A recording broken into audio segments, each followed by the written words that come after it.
Good evening. This is Katie from Paper and Time Design with a flip through of a bunny journal I recently did for my 10-year-old.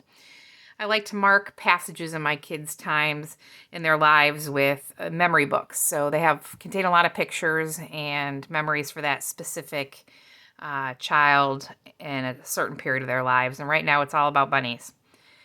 So she got a bunny journal. This one is a new discovery of mine. It is a great journal for beginners. A lot of times when I first started journaling, I was very intimidating by sewing signatures or putting signatures together. In this one, it's pretty much repurposing a book. This is a church recipe book, and I found it at the Goodwill, and it's a 3-ring binder. And really, all I had to do was take all the pages out, redecorate the pictures that I wanted, and punch holes in them and put them right back in here. So there was no sewing and there was no worry about building signatures. So if you're new to junk journaling, this is a good one to do. I have since found several more at our local Goodwill, and they're very paid a buck for it, really easy to find, and are a simple way to start that junk journaling journey. So let's get started.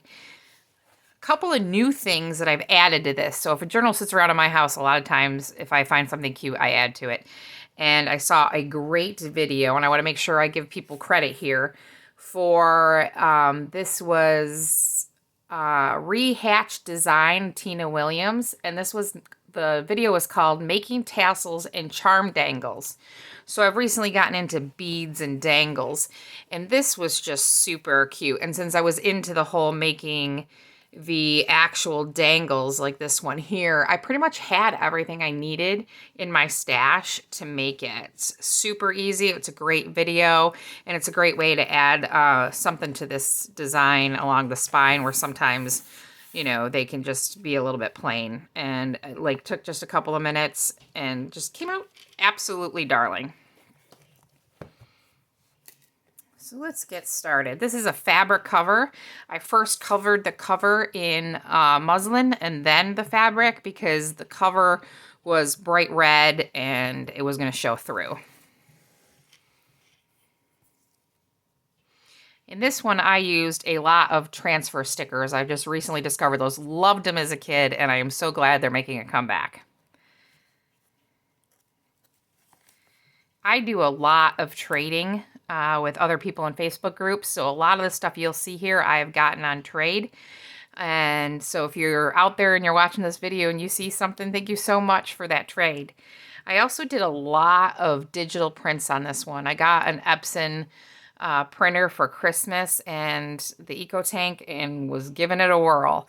So I will mention as I go along some of the digital prints I used. Of course, I used My Porch Prints, which is a go-to for most everybody, but I used a couple of people that maybe you hadn't heard of. The Photo Cube was one of them, and Country and Hearts 2008, Home Book and Treasure, and Sweet Vintage Prints. So I used, some of them were just, $1 digital print, just had a couple of things on them. I've been slowly, as I've been going along in my journey of journaling, getting away from doing some of the digital prints and trying to branch off on using a little bit more of creativity on my own part. I have a tendency, if I use a lot of prints, I just print them out and stick them in a book. So you'll see as I go along doing some flip throughs of some of my newer ones, I don't rely too much more on digital prints. Love making envelopes and tucks, belly bands, so you'll see a lot of those in this journal. Another great thing if you're a beginner is to do a bunny journal because there is so much stuff out there, like just a plethora of bunnies. So it's easy to find stuff and it can trigger your imagination. I also put a lot of pictures through here, so when I ran out of space, I started making journals and little spots to stick them in. I left her some note space and some drawing space. My kids have a tendency not to use them as journals. They just like to flip through them and show them to friends and, sit them on their bookshelves. This here's an interesting technique that's super easy. It's just a regular tea dyed, coffee dyed paper, printer paper, except this time instead of submerging the whole tea and the whole paper in tea, I laid it out on cardboard and sprayed it. And then I just left. I do a lot of card making. I have a lot of dies and cuts, and I just took a die, a metal die, and laid it on there and sprayed over it and then let the paper dry. Super easy, but comes out looking like something special. Again, these transfer stickers are so much fun and textured. I learned this from a Facebook page of a woman that has a YouTube video. I'm sorry, I can't remember her name to credit her. But she uses just glue sticks to make her seals. And then she puts a little bit of mica on top of them. And great idea. Super easy. You know, less stuff you have to buy.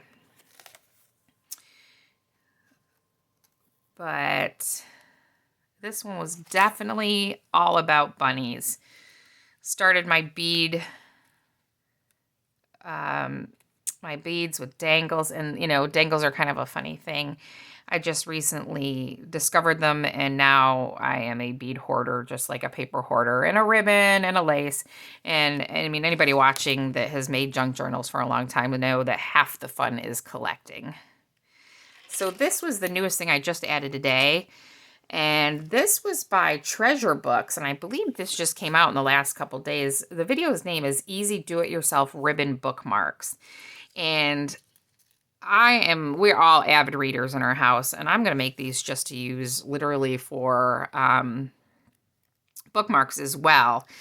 But it looks super cute in a journal. This one is just a tad too long, but for a first attempt, it wasn't too bad. And these little clasps can be found almost anywhere, Michael's, Amazon, and super easy to use. You just kind of clinch them on there. Didn't take more than a couple of minutes to make, and I'll probably put one in every journal I make from here on out. And they were easy and just added a little bit of charm. My daughter's a drawer, so I wanted to leave a couple of spaces where she can just come in and doodle if she ever chooses to. Another one, here's another tea dyed paper where I laid a metal die on there. And then also I went through and took instant coffee granules, and while it was still wet, sprinkled a little bit of that on there. It got this kind of, you know, chunkier look to it. Was lucky to come into some vintage lace from another friend on Facebook. Here's the two famed bunnies, Salty and Pepper.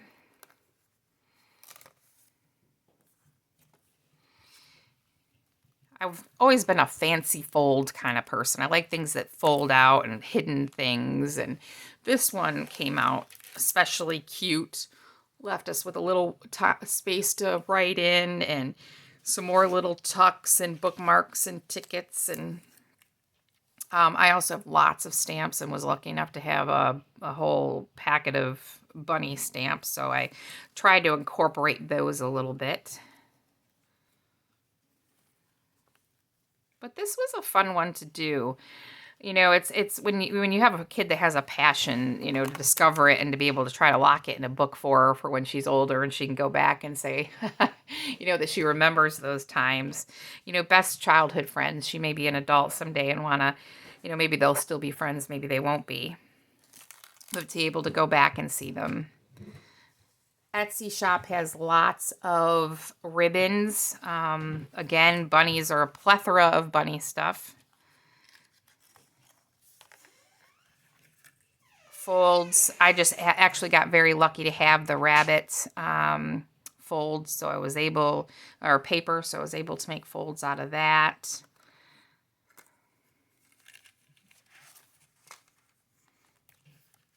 Some hidden paper clips. Another little fun thing to do. And this one was fun. This was just a new attempt at a tag with a zipper. And I love the look of as if you're peeking into something else. It's glued down. You can buy these very inexpensively on places like Amazon. And you can get big packs of them with all different colors.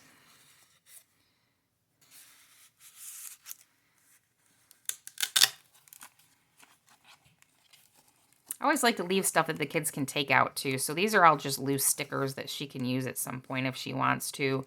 You know, the bookmarks as she reads and needs one, she'll be like, oh, I got a bookmark in my journal. And I always like to make sure that there's a date in there so that she'll remember the year it was made. So this one was a lot of fun to make. And like I said, these 3-ring binders for old church recipe books are just a joy and very easy and a great way to start off junk journaling. Well, I hope you enjoyed that. Thank you so much for tuning in. Again, my YouTube channel is Paper and Time Design, and I hope to see you there. Have a good evening.